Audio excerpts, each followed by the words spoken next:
Она выглядит как подросток с задорной улыбкой, но ее мудрости и терпению могут позавидовать многие женщины. Кристине Астюрк всего 23 года, а она уже воспитывает более 20 детей. Первую дочь, москвичка, переехавшая в Грузию после свадьбы с турецким бизнесменом, родила сама, еще 21 ребенка ей помогли выносить суррогатные матери. Так, брак Кристины стал не просто счастливым, но и очень урожайным.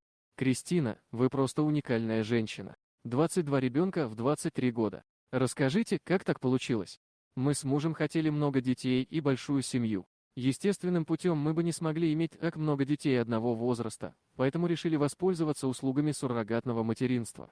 Ваш муж турок по национальности, как же вы оказались в Грузии? Галип несколько лет назад приехал в Грузию для развития бизнеса, а я оказалась в Батуми в своем первом в жизни заграничном отпуске. В первый же день решила пойти поглядеть на закат в ресторане на берегу моря, где и встретила своего мужа. Сложно ли управляться с таким количеством малышей? У вас есть няни? Помощницы по дому. Быть хорошей мамой – это всегда сложно, сколько бы детей в семье ни было. Конечно, у меня есть помощницы, которые помогают мне и с детьми, и с домом. Несмотря на большое количество персонала в доме, я обучаю нянечек самостоятельно, а также стараюсь приглашать на обучение лучших специалистов по воспитанию и развитию детей логопедов, психологов, врачей. Вы как-то писали о мечте быть мамой 100 ребятишек. Цель по-прежнему стоит? Если честно, то эта цифра была лишь маркетинговой шуткой. Я не ожидала такой реакции на простую шуточную фразу в шапке профиля. Мы всегда хотели много детей, но никогда не рассуждали о цифре. Мы просто наслаждаемся счастьем иметь большую семью. Как вы успеваете уделять время всем детям? Мужа не обделяете? Утром мы завтракаем вместе с мужем, потом он занимается рабочими вопросами, а я бегу к детям. Каждый день мы играем, гуляем, занимаемся, поем песенки и читаем сказки на ночь. А вечером после всех дел мы с мужем вместе ужинаем, и у нас начинается наше время. Как вы познакомились с супругом? Наверное, это была какая-то очень красивая история. Я до сих пор не верю своему счастью, мне временами кажется, что вот-вот, и я проснусь. Галип вошел в мою жизнь и в один момент поменял весь мой мир. До встречи с мужем я как будто не жила, как будто не знала, что такое настоящее счастье. Раньше нас было двое, я и Вика, а теперь у нас самая счастливая большая семья, в которой каждый дарит свою любовь и получает ее взамен. Чем вы занимались до того, как стали многодетной мамой?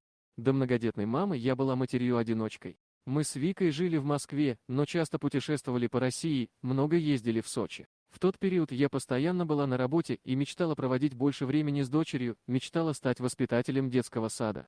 Бывает ли у вас страх, как воспитать столько детей, ведь им нужно много внимания, да и финансовые затраты явно немалые? Конечно, у меня есть страхи, и их немало. Я понимаю, что я не идеальная мама, но я делаю все возможное, чтобы ею стать. Очень люблю своих детей и желаю им всего самого лучшего, самое главное, я нашла им лучшего в мире папу, который как раз и позаботился о финансах. Сложно ли вам жить в новой для себя культуре? С мужем в быту не бывает столкновений. Например, вы хотите борща, а он молочный суп тархана. Поначалу было сложно, другая страна, другая культура и менталитет, но со временем я влюбилась в эту страну. С мужем у нас схожий характер, мы всегда находим общий язык. Насчет еды, мой муж любит овощи и, в основном, ест здоровую правильную еду, а вот я иногда балую себя в Макдональдс. Муж желает мне приятного аппетита за поеданием бургеров, продолжая есть свою здоровую еду. У вашего супруга есть старшие дети. Как вы с ними ладите?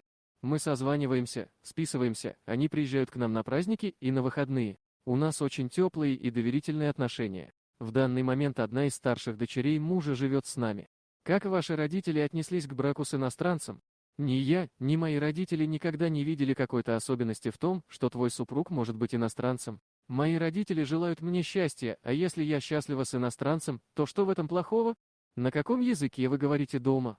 На каком языке хотите, чтобы говорили ваши дети? С мужем я разговариваю на турецком языке, с детьми и на русском, и на турецком, также няни проводят занятия на грузинском и на английском.